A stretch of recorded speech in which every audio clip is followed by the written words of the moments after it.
This tutorial, I'm going to show you how to create your own Windows GUI in SwiftForth.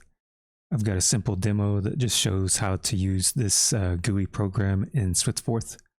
So if I click on Notepad, it's going to bring up Notepad.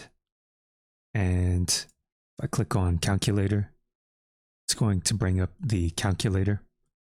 And I'm going to show you how easy it is to just kind of make something like this in SwiftForth. So to get started, I'm just going to go up to Tools, Optional Packages, and select Win32 Options. After you've got that selected, you're going to click on this program or this library called boxed.f, and that will allow you to create these GUIs. So just click on OK. And once you're in here, you're just going to type in 0 boxed, and this will bring up the kind of creator or the GUI creator. So from here, you can actually resize this to any size that you want. You can rename the title. So I'll do that right now. I'll just go to set dialog title. We'll just call this Notepad and Calculator Launcher. You can see that it's kind of renamed the title up here. And these you can just kind of move around to wherever you want to. So you can kind of easily create your GUI doing this. And if you right click, you have some options. So the first option we're going to select is just the push button. We're just going to kind of recreate the program I showed you. So if you double click on it, it'll bring up this box. We'll just call it Notepad. And if you right click again, we can create another push button. And we'll call that Calculator or Calc. So we'll just move that into place. And if you right click, you can see we've got a few more things that we can do. So we can probably do something like edit text, and we can drag this somewhere. And we can double click on it and just call it, edit text. And you can see if you just kind of hover your mouse in the right location, you can click and drag and make this however you want. Anytime you want to delete something, you would think that you just need to right click on the thing and right click on it, but that's not how it works. Once you see this kind of red line that's here, you just want to right click somewhere that's outside of there. And then you can delete the selected control. So that's kind of how you delete these items. And you can, create these checkboxes and do a whole bunch of other things. I'm gonna cover how to do more stuff with this in future videos. So if you want to see that, subscribe to my channel. But I'm just going to click on the X right here. And you can see it's going to ask me if I want to copy this to the clipboard. So I'm going to select yes. And all that code is now in the clipboard. So I'm just going to bring up Notepad and just paste it in. And you can see it's kind of done all the work for me. It just basically gives you kind of a skeleton template. So if I paste this in and type in go,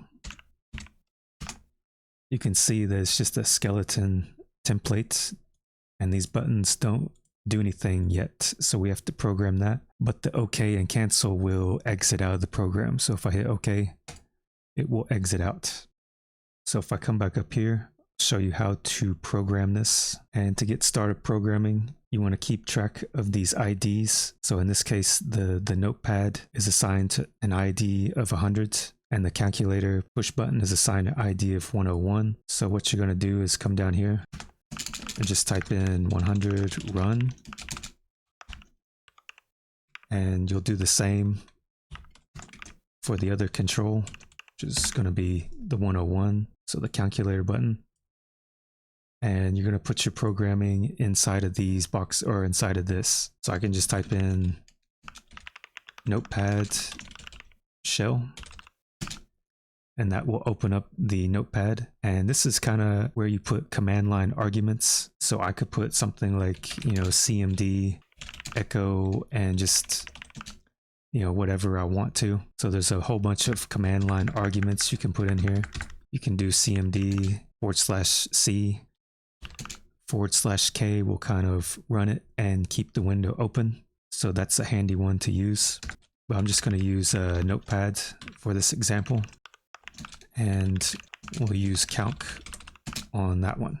So that's pretty much how you program this. You can put, anything you want in between here. It's really up to whatever you need. So the next thing I'm going to do is I want to intercept the right click button. So if you want to intercept these other messages, you're going to come down here to this switch right here. And let's say I want to intercept the right click button and do something with that. So I can just type in R button down, run, and I can put whatever I want to have run. So in this case, we're going to just pop open a message box. So we'll just have it say, you right clicked, and we'll throw up a message box. So if you're not familiar with the word ebox, you can come down here, just type in locate ebox, and it will show you how to run this. So you need to provide a window handle, and you need to provide it with a 0 terminated string. So you provided those two things. So HWND ebox, and there you go. So that's a message box. So if I come back up here, we're just going to intercept. If we right click on the GUI anywhere, it'll throw up this message. So I'm just gonna copy everything. I'm gonna clear the screen, and we'll just paste all that in. Type in go to run it. And if I right click, you can see that it intercepted the message and threw up a message box. So if I click on Notepad, it's going to open Notepad.